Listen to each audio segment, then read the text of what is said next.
اور اس کا درس لاجواب، اس کا درس لاجواب، سب ہیں سننے کو بےتاب، سب ہیں سننے کو بےتاب، اس کے رخ کی آب و تاب چمکے جیسے ماہتاب، اس کے رخ کی آب و تاب جیسے چمکے ماہتاب، اس کا چہرہ بے نقاب، اس کا چہرہ بے نقاب ہے، حیا کی ایک کتاب ہے، حیا کی ایک کتاب، آؤ بولے بار بار، آؤ بولے بار بار، احمد اللہ سے ہے پیار، احمد اللہ سے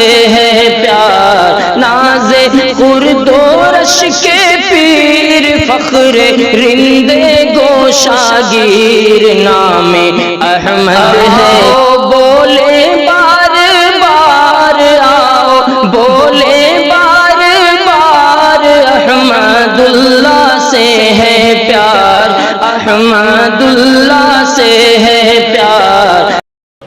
بسم اللہ الرحمن الرحیم۔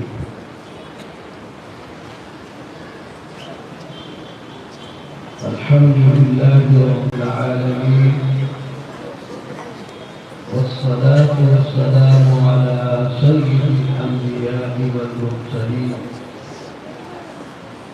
وعلى آلہ وصحبہ وبارک وسلم تسلیما کثیرا کثیرا، اما بعد، گرامی قدر علماء کرام،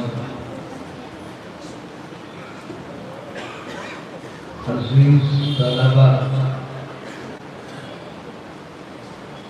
اور دیگر حضرات سامعین کرام،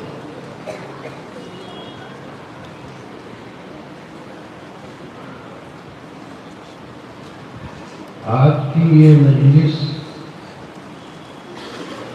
جو مسابقۃ القرآن کے نام پر منعقد ہوئی ہے، یقیناً یہ مجلس خالص قرآن پر مشتمل ہے،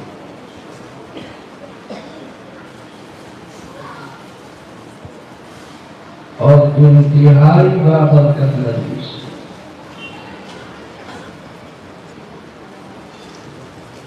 جس جگہ قرآن کریم کی تلاوت ہوتی ہے یا ایسے مجالس قائم کیے جاتے ہیں،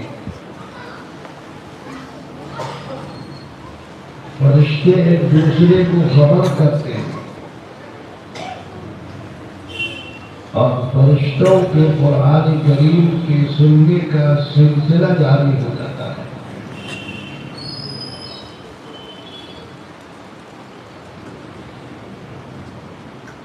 مگر سورت اتنا بڑا شہر ہے اور مسلمان کی اتنی بڑی آبادی ہے،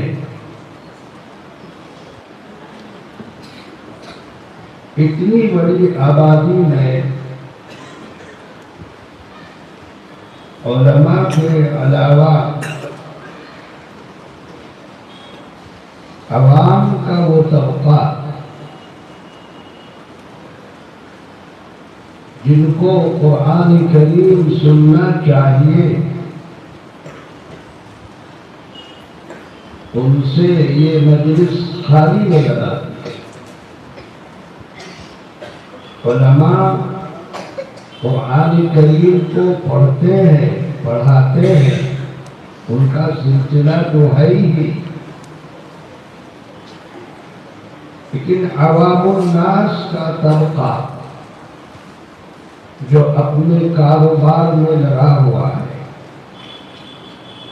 ایک ایسا موقع آتا ہے، ان کو چاہیے کہ ایسی مجالس میں وہ شریک ہوں اس لیے کہ اس سے بہتر کوئی مجلس ہو نہیں سکتی، چاہے بڑا سے بڑا عالم تقریر بیان کرے،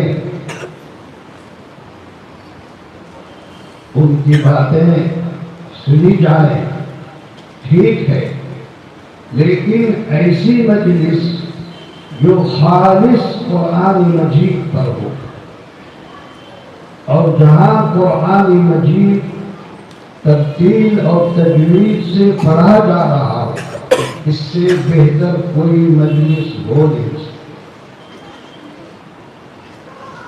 میں سب سے پہلے ان طلباء عزیز کو مبارکبادی پیش کرتا ہوں جن طلباء نے قرآن مجید کے الفاظ کی مشق تجوید کے ساتھ اور تجوید کے ساتھ اپنی آواز کو مزین کیا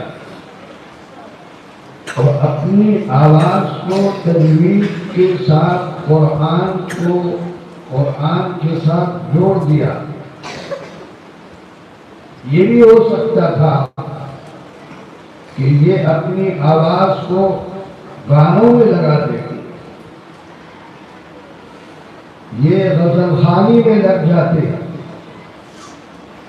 لیکن اللہ تعالیٰ نے ان کو یہ توفیق بخشی کہ انہوں نے اپنی آواز کو قرآن مجید پر لگایا، قرآن مجید کے الفاظ کو تجوید کے مطابق سنبھالا اور تجوید کی رعایت کرتے ہوئے اپنی آواز سے قرآن مجید کے الفاظ کو مزین کیا۔ انتہائی قابل مبارکباد ہے۔ یہ طلباء بھی اور اس مجلس کے منعقد کرنے والے بھی قابل مبارکباد ہیں۔ میں اپنے عزیز قاری حمزہ اور ان کے رفقاء کو بھی انتہائی مبارکبادی پیش کرتا ہوں جن کی محنتوں سے یہ مجلس منعقد ہوئی ہے۔ میرے عزیزوں،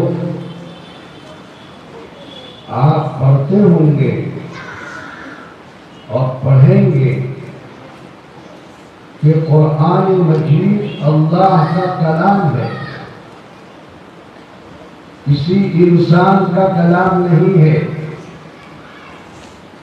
کسی جادوگر کا کلام نہیں ہے، کسی کا بنایا ہوا گھڑا ہوا کلام نہیں ہے،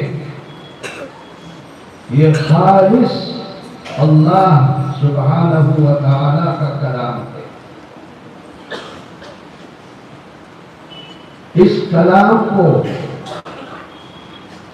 اللہ تعالی نے جبریل امین کی وساطت سے رسول اکرم صلی اللہ تعالی علیہ وسلم کے قلب مبارک پر نازل فرمایا اور عربی زبان میں نازل فرمایا۔ دنیا کی بہت سی زبانیں تھیں، بہت سی زبانوں میں، دوسری زبانوں میں قرآن مجید کو نازل نہیں فرمایا، بلکہ خالص عربی زبان میں قرآن مجید کو نازل فرمایا۔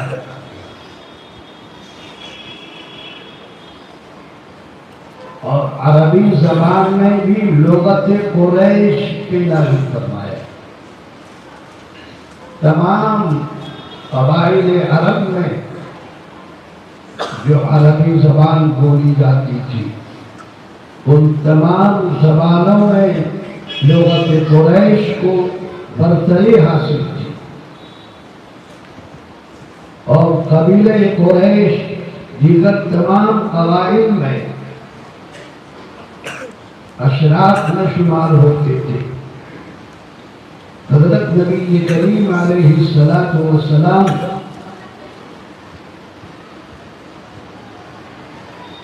اسی قبیلے قریش میں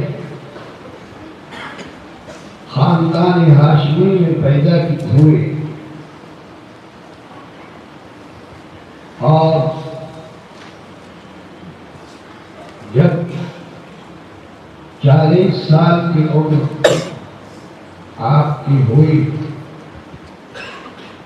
تو آپ پر قرآن کریم کا نزول ہوا۔ آپ نے اپنی نبوت کا اعلان کیا۔ نبوت سے پہلے سارے لوگ نبی کریم علیہ السلام کو ایک صحیح انسان، امین سمجھتے تھے، لیکن نبوت کے اعلان کے بعد پوری قوم دشمن بن گئی۔ لیکن قرآن کریم کا نزول ہوتا رہا۔ رسول اللہ صلی اللہ علیہ وسلم پر جو آیتیں اور جتنا حصہ قرآن کا نازل ہوتا رہا، ان آیتوں کو پڑھ کر سناتے رہے۔ صحابہ کرام کو اس کی تعلیم دی۔ صحابہ بیشتر عربی ہی تھے، ان کو قرآن کریم باضابطہ پڑھانے کی ضرورت نہیں تھی، اس لیے کہ عربی زبان میں قرآن کریم کا نزول ہوا، ان کو پڑھانے کی کیا ضرورت ہے؟ لیکن نہیں، قرآن کریم ایسا کلام ہے کہ اس کو پڑھائے بغیر صحیح طور پر کوئی نہیں پڑھ سکتا۔ دنیا کا بڑا سے بڑا عالم اگر اس نے کسی اچھے مجوید قاری سے قرآن نہیں پڑھا ہے تو میں یہ بات کہنے میں صحیح نہیں ہوگا۔ ایسا آدمی جس نے کسی اچھے قاری سے مجوید سے قرآن نہیں پڑھا ہے اور بہت قابل ہے، وہ قرآن صحیح نہیں پڑھ سکتا۔ اور آپ کو آزمانا ہو تو آزما سکتے۔ اسی لیے نبی کریم علیہ السلام نے صحابہ کو جب قرآن کا نزول ہوتا تو پڑھ کر سناتے تھے اور قرآن پڑھاتے تھے۔ صحابہ نبی کریم علیہ السلام سے قرآن سیکھ کر دوسروں کو بھی سکھلاتے تھے، اور نبی کریم علیہ السلام نے یہ التزام فرمایا تھا اور اہتمام فرمایا تھا کہ جو صحابہ اچھا پڑھنے والے تھے ان کو اس کام پر مقرر کیا، اور وہ صحابہ کو جن کو نبی کریم علیہ السلام نے براہ راست نہیں پڑھایا، ان صحابہ کو صحابہ پڑھاتے تھے۔ پھر صحابہ نے تابعین کو پڑھایا، اور تابعین کی بڑی جماعت نے صحابہ سے قرآن مجید پڑھا۔ پھر تابعین نے تابعین کو پڑھایا، اور وہ سلسلہ آج تک چلا آ رہا ہے۔ آج بھی قرآن پڑھانے والے ایسے موجود ہیں جن کی سند حضرت نبی کریم علیہ السلام تک پہنچتی ہے، اور ضروری ہے کہ قرآن پڑھانے والا مجود ہو، اور مجود بھی ایسا جو اجازت یافتہ ہو۔ میرا ایک سفر کلکتے کا ہوا، ابھی میری گاڑی کے کھلنے میں وقت تھا، میں ایک مدرسے میں چلا گیا۔ وہاں پہنچ کر جو مدرسے کے صدر مدرس ذمہ دار تھے ان سے گفتگو ہوئی۔ سلسلے گفتگو میں نے ان سے دریافت کیا کہ آپ کے یہاں قرآن کی تعلیم کس کس درجے کی ہے؟ انہوں نے فرمایا حفظ کا درجہ ہے اور عالمیت کا درجہ بھی ہے۔ میں نے ان سے کہا کہ یہ حفظ کرانے والے جو اساتذہ ہیں وہ مستند مجود ہیں؟ تو انہوں نے جو مجھے جواب دیا اسے آپ سنیے۔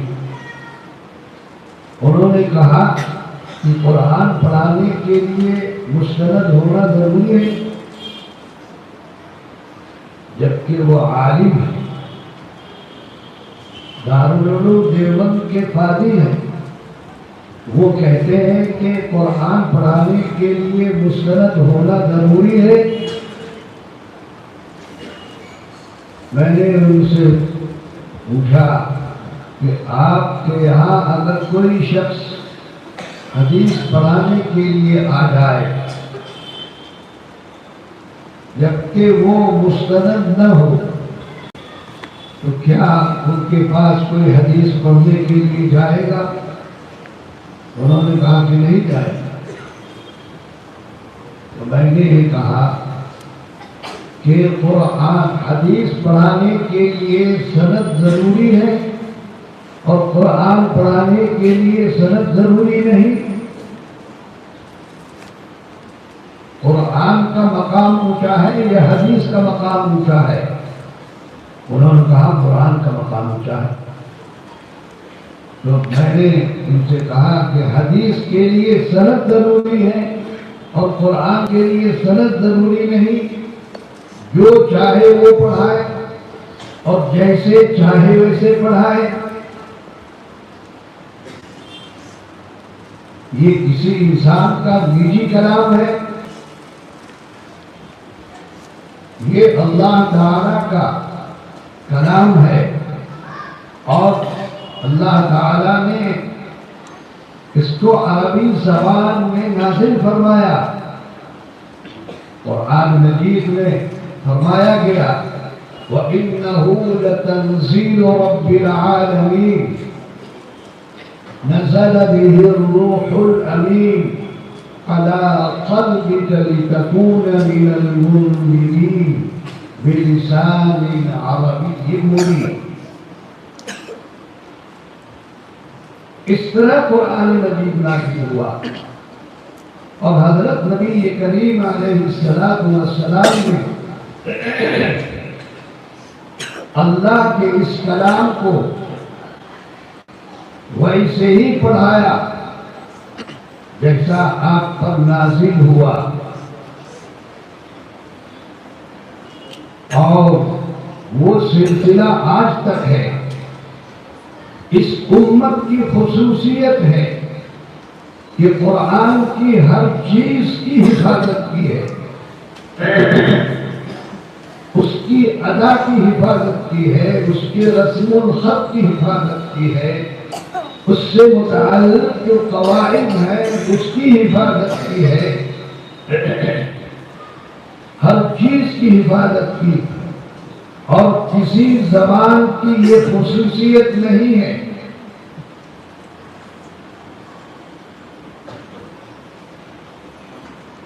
عربی زبان اور بالخصوص قرآن مجید، عربی زبان میں بھی لوگ بولتے ہیں، اس میں غلطی کر جاتے ہیں،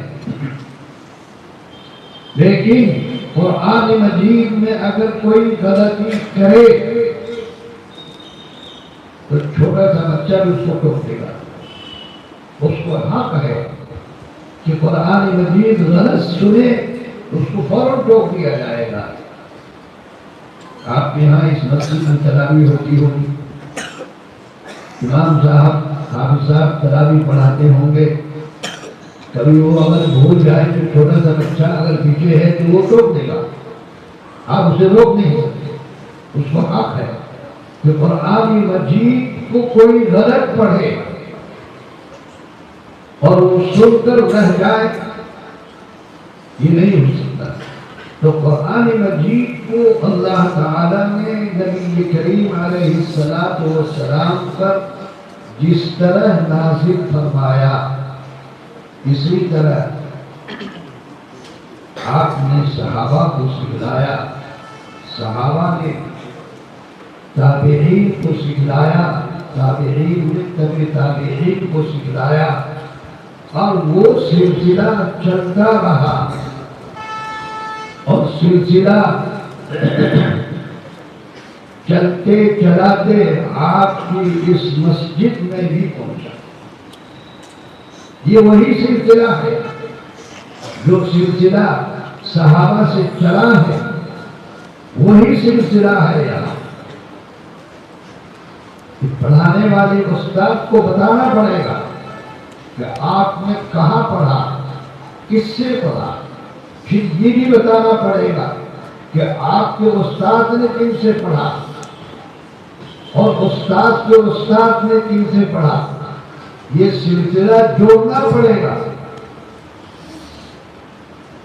اور یہ سلسلہ نبی کریم علیہ السلام تک پہنچے گا، اور نبی کریم علیہ السلام کے بعد جبریل امین کی وساطت سے لوح محفوظ تک پہنچے گا۔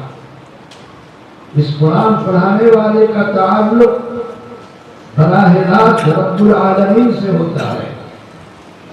یہ پڑھانے والا اگر مستند ہے تو اپنی سند کو یہاں سے جوڑ کر لوح محفوظ تک پہنچائے گا۔ یہ کسی کلام کی خصوصیت نہیں ہے، یہ صرف قرآن مجید کی خصوصیت ہے اور احادیث نبویہ صلی اللہ علیہ وسلم کی خصوصیت ہے۔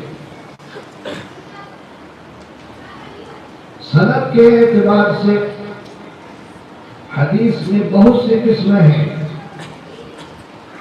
لیکن قرآن کی سند میں ایک ہی قسم ہے، وہ متواتر ہے۔ حدیث میں بہت سی قسمیں ہیں، حدیث پڑھنے والے جانتے ہیں، لیکن قرآن کی سند میں صرف متواتر سند چاہیے۔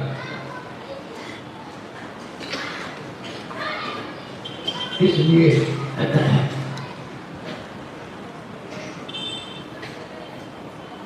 سورہ شہر میں اب تک قرآن کریم کی تعلیم کا جو سلسلہ تھا وہ مکتب کی تعلیم ہوا کرتی تھی،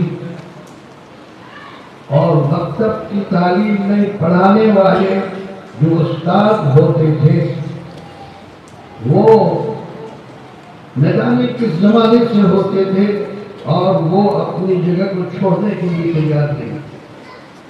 اگر کوئی ان سے کہہ دے کہ آپ قرآن غلط پڑھاتے ہیں تو وہ ماننے کے لیے تیار نہیں۔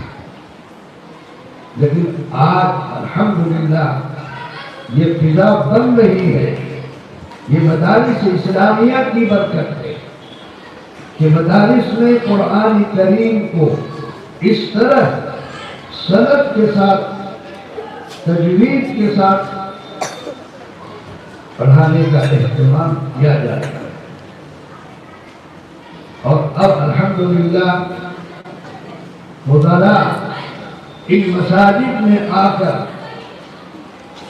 قرآن کریم کی اس تعلیم کو آگے جاری کیا۔ وہ کوئی تصور تھا کہ اس مسجد میں قرأت حسنہ پڑھے؟ جبکہ ناظرہ قرآن کا بھی ٹھکانا نہیں تھا۔ یہ انتہائی قابل مبارک بات ہے۔ لیکن ایک بات عرض کروں گا کہ قرآن کریم کو صحیح پڑھنے کا اہتمام مکتب سے ہونا چاہیے، اور مکتب میں پڑھانے والے استاد صحیح پڑھانے والے ہونے چاہیے۔ اس لیے کہ بہت سے بچے ایسے ہیں جو مکتب کی تعلیم حاصل کر کے وہ مدرسے کا رخ، دارالعلوم اور جامعات کا رخ اختیار نہیں کرتا، وہ بچہ دوسری لائن میں لگ جاتا۔ اب اس نے جو مکتب میں قرآن کو پڑھا، جیسا بھی پڑھا، وہ پوری زندگی ویسے ہی پڑھتا رہے گا۔ اگر وہ صحیح پڑھتا ہے تو اس کا اجر اس پڑھنے کا اس کو بھی ملے گا اور ان کے پڑھانے والے اساتذہ کو بھی ملے گا۔ اور اگر وہ صحیح نہیں پڑھتا ہے اور اس کی عمر ہو چکی ہے، اب وہ باشعور ہو چکا ہے اور یہ سمجھتا ہے کہ یہ قرآن جو میں پڑھ رہا ہوں غلط ہے، تو اس کی اصلاح کرے۔ اور اگر وہ اس کی اصلاح نہیں کرتا ہے تو قرآن جو وہ غلط پڑھ رہا ہے، قرآن اس پر لعنت کرے گا۔ اللہ تعالیٰ کی رحمت اور اس پر اجر اس کو نہیں ملے گا، اور اس کے ساتھ اس کو بھی جس نے غلط پڑھایا ہے اس پر بھی وہ قرآن لعنت کرے گا، وہ بھی اجر کا مستحق نہیں ہوگا، اور پوری زندگی جو ہے وہ قرآن غلط ہی پڑھتا رہے گا۔ اس لیے آج مسلمان اپنے بچوں کو انگریزی تعلیم، عصری تعلیم دلوانے کے لیے پاگل ہو گیا ہے۔ یہ کوئی ضروری نہیں ہے کہ آپ کا بچہ عصری تعلیم حاصل کر کے بہت خوشحالی زندگی گزارے گا اور وہ کھائے گا، اور جو بچے عصری تعلیم حاصل نہیں کرتے وہ بھوکا رہے گا۔ ایسا نہیں ہے۔ اللہ تعالیٰ نے وعدہ کیا ہے اس زمین پر چلنے والی جتنی چیزیں ہیں، وہ انسان ہو یا دیگر حیوانات ہو، کیڑا ہو یا مکوڑا ہو، ہر ایک کی روزی کا اللہ نے وعدہ کیا ہے اور اس کو روزی ملے گی۔ میں آپ سے معلوم کرنا چاہوں گا کہ کوئی منسٹر کسی ملک کا وہ کیا کھاتا ہے؟ یہ گیہوں کی روٹی کھاتا ہے نہیں کھاتا ہے؟ اور یہ غریب کیا کھاتا ہے؟ گیہوں کی روٹی کھاتا ہے۔ وہ منسٹر سونے چاندی کی روٹی کھاتا ہے، یہ گیہوں کی روٹی کھاتا ہے۔ اس لیے رزق جتنا آپ کے مقدر میں ہے اتنا مل کر رہے گا۔ میں یہ نہیں کہنا چاہتا کہ آپ بچوں کو عصری تعلیم ضرور دیجیے، ہمیں انجینئر کی بھی ضرورت ہے، ڈاکٹر کی بھی ضرورت ہے، لیکن مسلمان کو سب سے پہلے اچھا امام چاہیے، صحیح قرآن پڑھنے والا امام چاہیے، مسئلے سے پوری طور پر واقفیت رکھنے والا امام چاہیے۔ یہ امام کہاں سے آئے گا؟ یہ امام آپ ہی کے بچے بنیں گے۔ یہ اس وقت بنیں گے جب آپ اپنے بچوں کو علم دین کی، احادیث نبویہ کی، قرآن کریم کی مکمل تعلیم دلوائیں گے، تو پھر صحیح امام آپ کو ملے گا۔ اس لیے ضروری ہے کہ مکتب ہی سے قرآن کی صحیح تعلیم کا اہتمام کیا جائے۔ ہو سکتا ہے کسی کو اس پر اشکال ہو کہ چھوٹا بچہ تجوید کے ساتھ قرآن کیسے پڑھے گا؟ یہ کہنے والا نہ تجربے کار ہے۔ مجھ سے پوچھو، میری زندگی اسی میں گزر رہی ہے۔ یہ چھوٹا بچہ جو قاعدہ نہیں جانتا ہے, نہیں سمجھ سکتا ہے, قرآن صحیح پڑھے گا, پڑھانے والا ہوشیار ہونا چاہیے. آپ پڑھانے والا اچھا معلم, اچھے قاری کو رکھیے, وہ بچے کو پڑھائے گا, لیکن ان کی تعلیم کی خبر گیری بھی ہونی چاہیے. تو میں یہ عرض کرنا چاہتا ہوں کہ مجھے اس بات پر بڑی خوشی ہے کہ سورت شہر میں ہمارے یہ نوجوان وزراء نے جو سلسلہ شروع کیا ہے, مجھے انتہائی خوشی ہے. میں ان کو دلی مبارکبادی پیش کرتا ہوں. اور صرف یہ نہیں کہ دیگر درسیات کی کتابیں وہ پڑھا رہے ہیں, تجوید کا بھی اہتمام کر رہے ہیں. اور آج کی یہ مجلس تجوید ہی کی رغبت کے لیے کہ قرآن کو بچہ تجوید کے ساتھ پڑھے, اسی کے لیے یہ مجلس منعقد ہو رہی ہے. اس مجلس کے انعقاد کرنے والوں کو اللہ تعالی بہت جزائے خیر عطا فرمائے اور بہت ہی برکتوں سے مالامال فرمائے.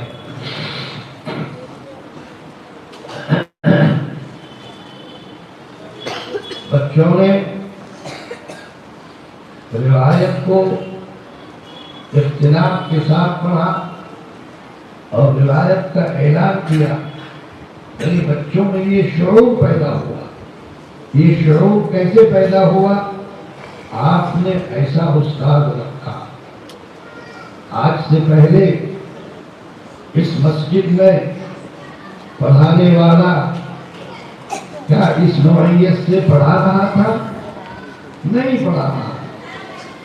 آپ نے ایسا معلم, ایسا امام, ایسا مدرس رکھا جس میں اس کا شعور ہے کہ اپنے علم کو بچوں میں ڈھال دیں, بچوں کو پلا دیں. یہ بہت بڑی بات ہے. یہ چھوٹے چھوٹے بچے اختلاف قراءت میں پڑھتے ہیں اور اختلاف قراءت میں اپنی آواز کو مزین کر کے پڑھتے ہیں. بہت قابل مبارک بات ہے. میں پڑھانے والے اساتذہ سے بھی ایک بات عرض کروں گا کہ بچوں نے آواز پر جتنا محنت کی ہے, اتنی ہی محنت تجوید پر بھی ہونی چاہیے. تجوید اور خوش آوازی دو علیحدہ چیز ہے. خوش آوازی تجوید کا جز نہیں ہے, حصہ نہیں ہے, وہ الگ ہے. اور تجوید سے زائد چیز ہے, لیکن عمدہ چیز ہے کہ اس بچے نے اپنی آواز کو گانے پر نہیں لگایا بلکہ قرآن پر لگایا. یہ بہت اچھی بات ہے. لیکن اس کے ساتھ ساتھ ان کی تجوید ابھی سے درست ہونی چاہیے. اور آپ جیسے ان کو پڑھائیں گے یہ پڑھیں گے. بھائی, ہمیں یہ کام کرتے ہوئے 50 سال ہو گئے بفضلہ تعالی. اس لیے میں پورے وسعت کے ساتھ کہتا ہوں ان چھوٹے بچوں کو اگر تجوید پر جس طرح آواز پر محنت کی ہے ایسے ہی تجوید پر محنت کریں اور قرآن کو تجوید کے ساتھ پڑھیں. حفظ کے درجوں میں بھی تجوید ضروری چاہیے. ہم دیکھتے ہیں کہ حفظ پڑھانے والے اساتذہ تجوید کا اہتمام نہیں کرتے, صرف یاد کروا دیتے ہیں. یاد رکھیے, اگر آپ صحیح نہیں پڑھاتے ہیں تو آپ سے معاوضہ ہوتا ہے. اس لیے ان کی تجوید پر بھی جب یہ بچے اختلاف میں پڑھنے لگے اس کا مطلب یہ فن میں آ گیا. جب فن میں آ گیا تو پھر اس کی تجوید میں بھی